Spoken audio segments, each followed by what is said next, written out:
February 16th. All this to order. I'll run down the agenda quickly. Item 1 is public comments. Then we'll look at an executive session for VSA 313, the appointment or employment or evaluation of a public officer, etc. Item 3 is finance and operations. We have 8 policies, some to warn, some to adopt tonight. Consent agenda, including minutes, warrants.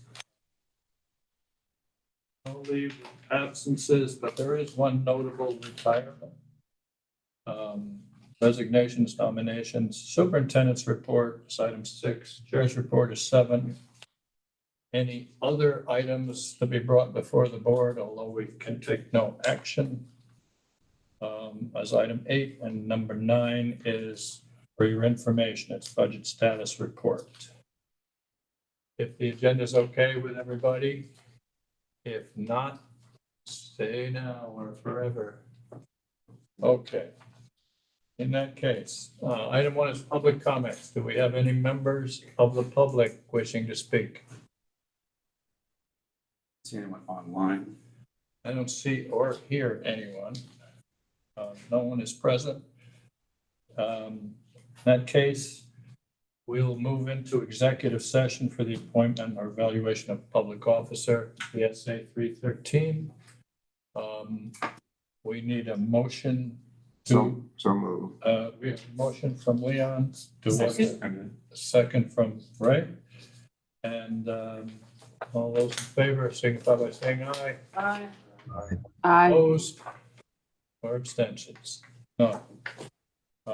We will invite Mr. Culkeen in shortly, but we'll be in an executive session without him, if that's all right, Jim. I'm going to set up a waiting.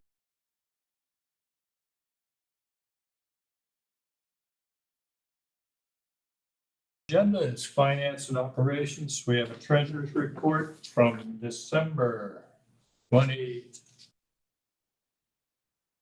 Yeah, from December 2022. That was thrown me because we didn't have a meeting in January. Right.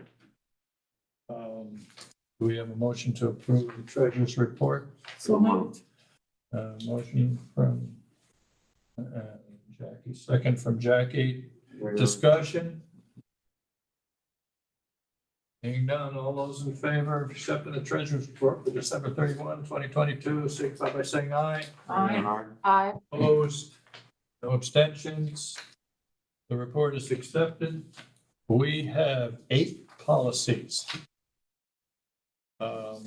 Briefly, Leon, would you like to address any of them? Well, because we've gone so long tonight, I'd like to make a recommendation to buck A, B, C, D, E, F policies all together as one for vote. I'll tell you what, they've all been through this, all of the boards and up for adoption, and no additional changes are being made in this. So I'd like to have one motion to So moved. approve policy number 2200, 5087, 5300, 5405, 5510, and 5520. Under one motion. It's been moved. We have a motion from Jackie, second. As a ahead comment, and second. we ought to identify the title of the policy. Okay. Okay, He wants to identify the title of the policy. We'll go. go ahead. Policy number 2200. For the listening discrimination. public. No. Yeah. I got, oops. Non-discrimination. Yes. And threats and disruption to the school operation is 5087, 5300, section 504 AD, grievance protocol for students, 5405 behavior intervention, 5510 is equity policy, and 5520 transgender non-conforming student policies, all to be lumped together. We have a motion and a second. Any further discussion? All those in favor signify by saying aye. Aye. Aye. Opposed? Abstentions? Those 5 policies are hereby adopted. We have 4001 and 5008. 4001, harassment of employees, has been reviewed by the board, and we recommend, the committee, and we're recommending that that policy go out for warning. Be here at SVSU for warning. So, Would you like to double up with 5008? 5008 is a newer one, so I thought this. Okay, so Okay, I'll move that we warn 4001 we have a harassment. motion from Second. Ray, second from Jackie. Discussion? Being none, all those in favor signify by saying aye. Aye. Opposed or abstentions? 4001 is warned. 5008. Okay, 5008 is the students who are homeless. This is a new policy. And it's a required policy for us for the first time with particular guidelines and procedures. And so the committee reviewed this and has now prepared it for a SVSU recommendation to accept this policy, students who are homeless for warning.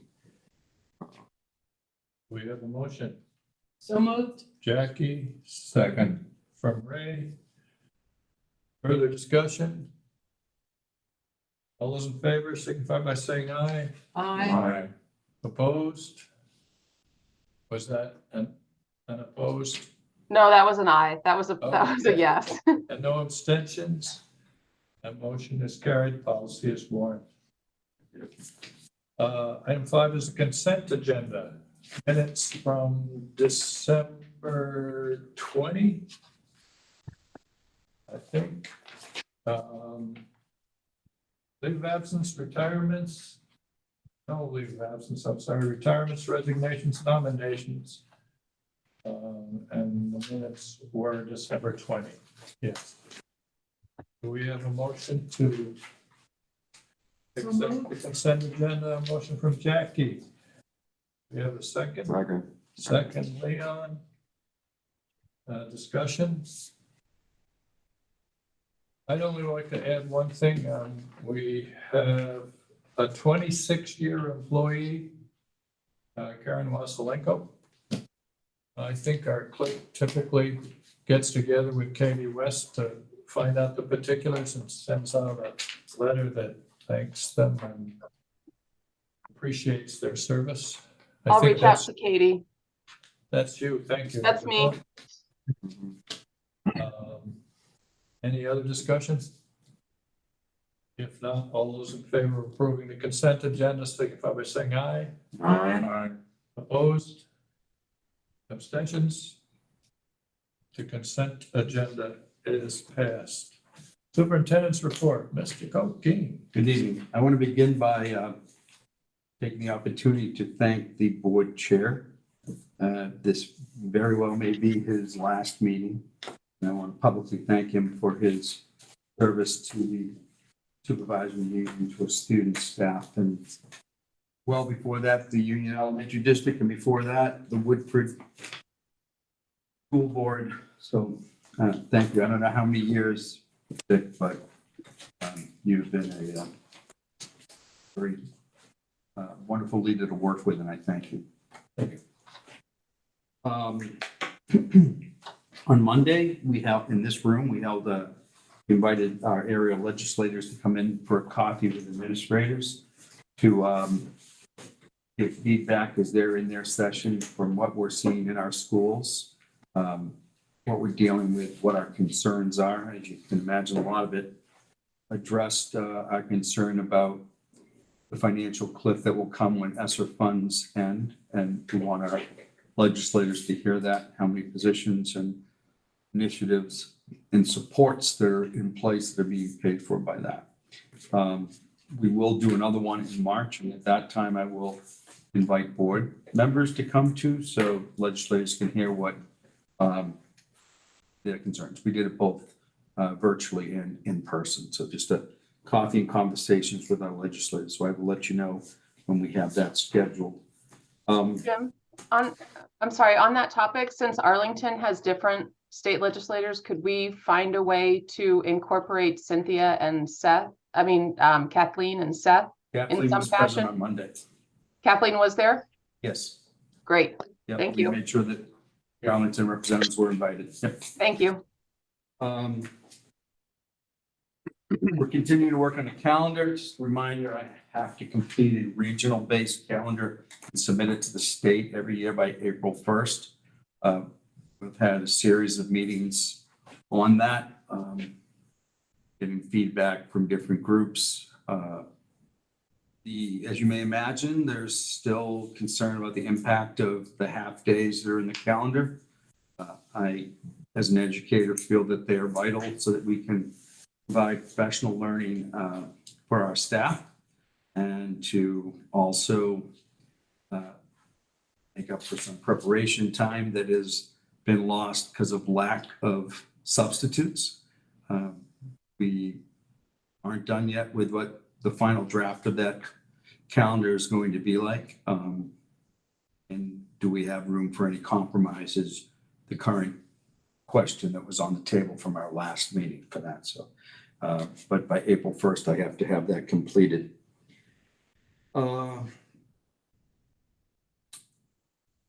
You may have heard of this. The governor has an initiative on substance abuse, social disorder, crime and violence, and impact on communities.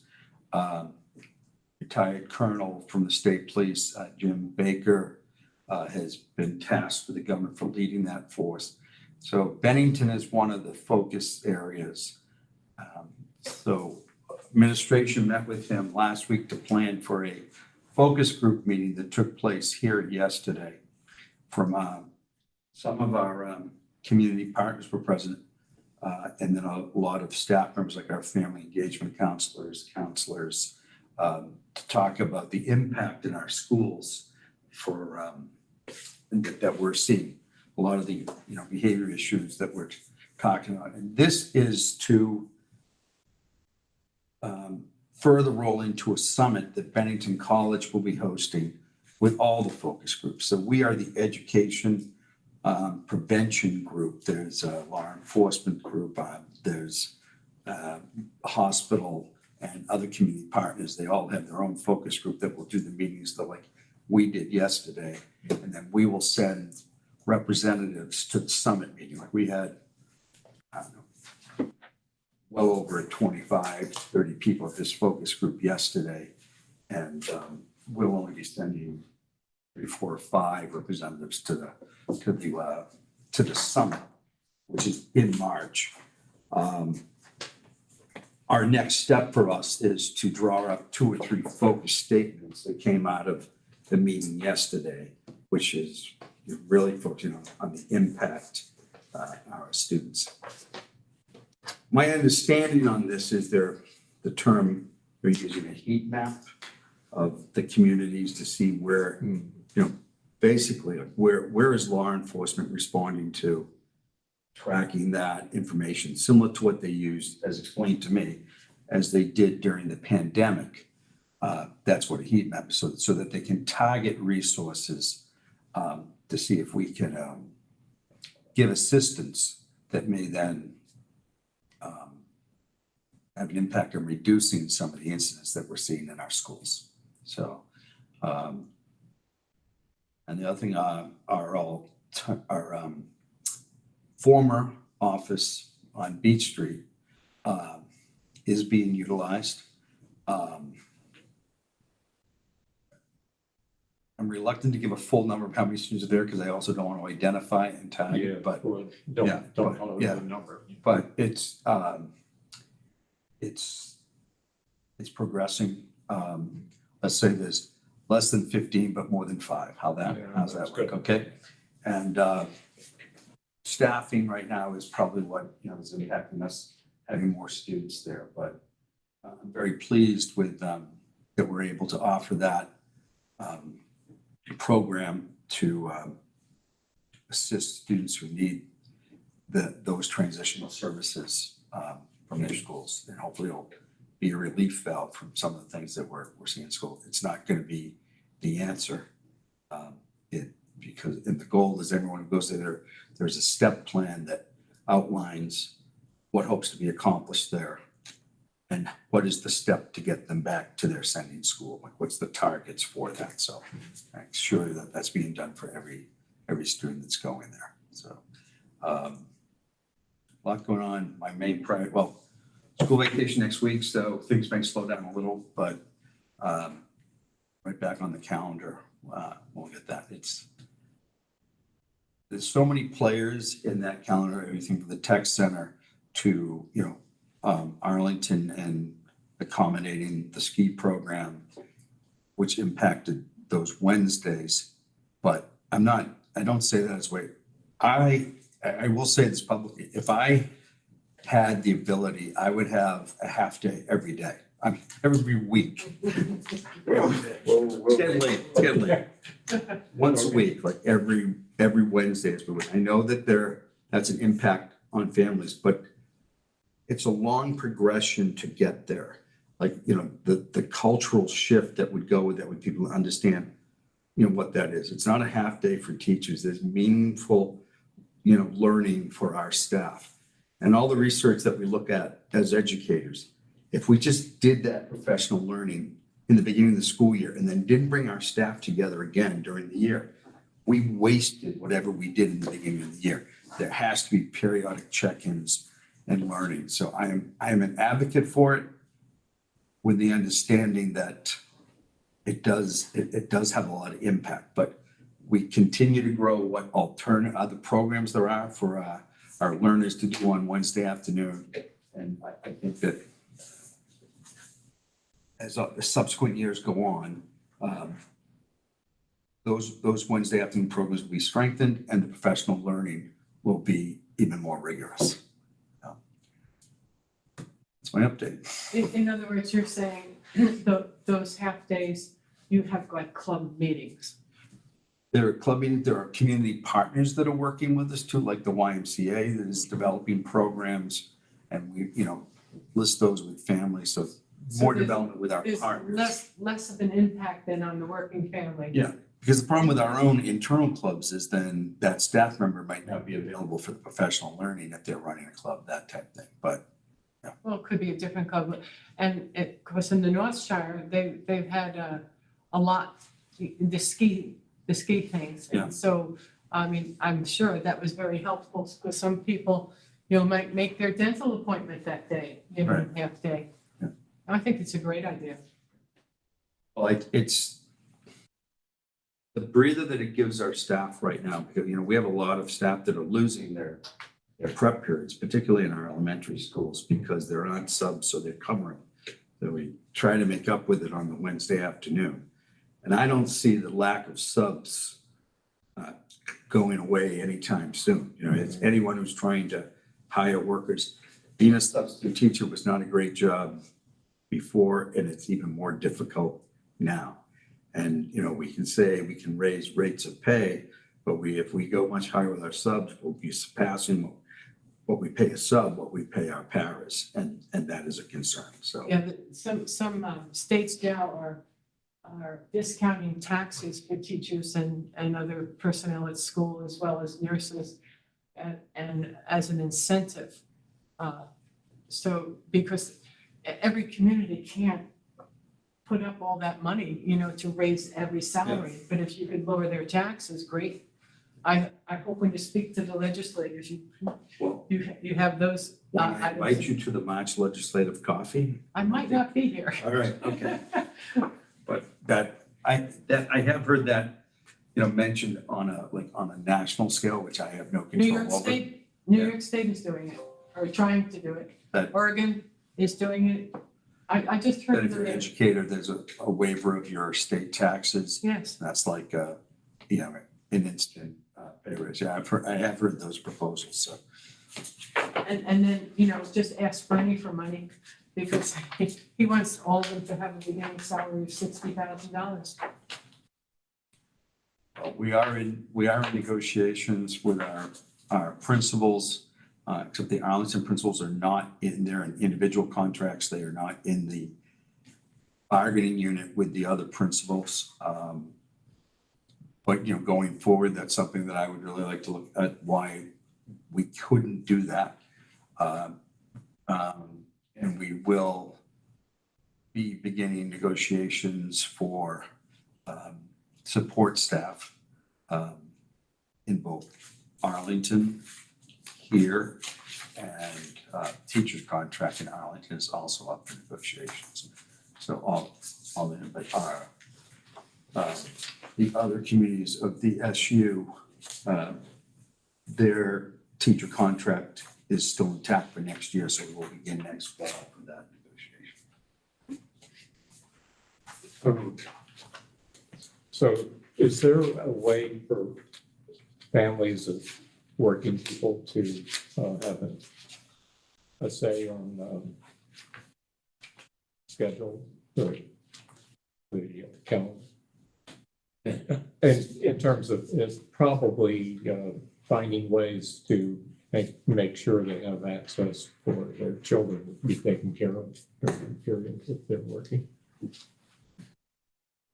I don't know if I understand you're asking me if you're taking input from families on the calendar, or are we trying to Well, find I'm child asking care for that because I'm assuming that there are unmet needs, but so I guess I'm asking, are there ways, I mean, you were talking about your partners like the rec center and so Yeah. forth, but there are probably kids who are not involved in those things. There's no way that those programs that we're building with our partners have the capacity at this time for how many students there are in the school district. Right. But this is a long haul project, where as we try to build capacity. Right. So you're going to be taking that into account and trying to figure out additional capacity for taking. It is a frequent topic at our administrators meetings. It's really on the agenda as we look at Wednesdays and navigate, our first, we've always had half days in our contract. Yeah. I mean, our calendar. It's just, there's more. It's not as many as additional ones. I think I think it's like 8 days. That's 8 additional half days and 1 less full day. But I said that and I'm instantly want to pull that back because I haven't counted any time recently, but Well, New York City forever always had a half day on Wednesday for religious education. And the kids went to their different areas for religious education, not in the schools.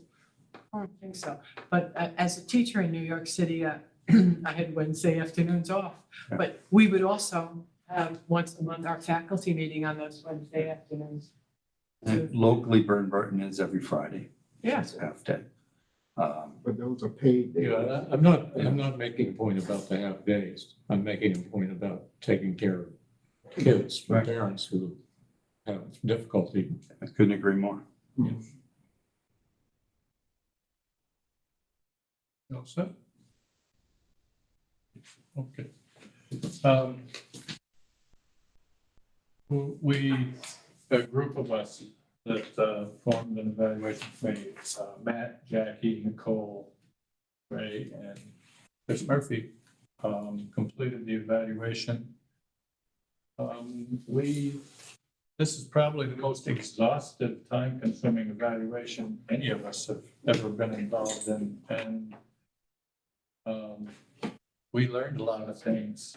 One of the things we learned is we don't really know, probably nobody knows what Jim's job is, actually.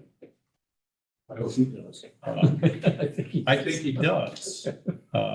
We tried to include a variety of stakeholders for feedback and input, but we found out that nobody really knows Jim's job, how many hours he has to spend, the number of crises and emergencies he has to deal with.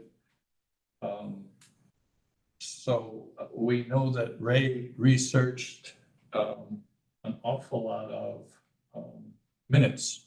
And in the history of those minutes, it shows that there's a lot of major accomplishments over the years under Jim. So I guess I would like to say, thank you for all the work you do. I don't know how you tell people all that. I don't know how we get to understand it all, but thank you. That Jim has the evaluation now, and he has the opportunity to respond to it.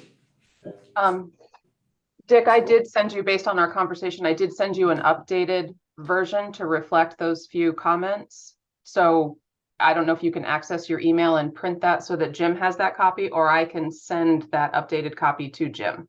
I will get it to him, Thank you. probably. Okay. I don't know about tomorrow. Is tomorrow work? It's fine. Okay. Well, and plus Jackie had some comments that I need to send you 2 words. incorporating. I included that. Okay, 2 words. All right. 2 words, okay. And the only other thing I'd like to say is, as far as school board members go, I know this job is not easy. I know a little bit about it over the years, and I know the extra hours you have to put in that you don't relish doing, things like tonight. But I have a few words of encouragement for you. You're doing good work. You make a difference beyond just the local area, so stick with it. I consider myself a very lucky person over the course of my life, and one reason for that is I've had the opportunity to work with a passionate, committed, dedicated group of people, such as all people here, more than I could have imagined I would get in that kind of situation. So thank you for the opportunity. And that's all I have to say. Are there any other issues you would like to consider in future agendas or address tonight? I would like to say, give to you my personal thanks for the work you've done and the friendship I've formed Thank you, over the Ray. years. Thank you very much. And I'd like to say the same thing. It's been great all these years on the school boards. We've been going back and forth between Yeah. chair and vice chair and committee meetings and annual school board meetings for I don't know how many years. Well, And so You will be missed. you will be. yeah, How many years is it? I asked my wife and she said, it's about 30. So, good. I don't count. You will be missed. Well, Dick, thank you. I appreciate, I know that you are very not one to accept compliments, but your thoughtful, steady leadership of a very diverse and dynamic organization, as well as the partnership that you have with Mr. Culkeen, has enabled this board to do some good things. And so that will be hard to replace. Thank you. For your information, the SVSU budget status report was included as posted, and if there's nothing else, we've completed our agenda. We could use a motion to adjourn. So moved. Second. Motion by Jackie, second by Leon. Any discussion? All those in favor signify by saying aye. Aye. Opposed? No abstentions, we are adjourned. Cat TV is celebrating 30 years of community media. Help support Cat TV's next 30 years by becoming a member today. Your membership will help us continue covering meaningful, local content.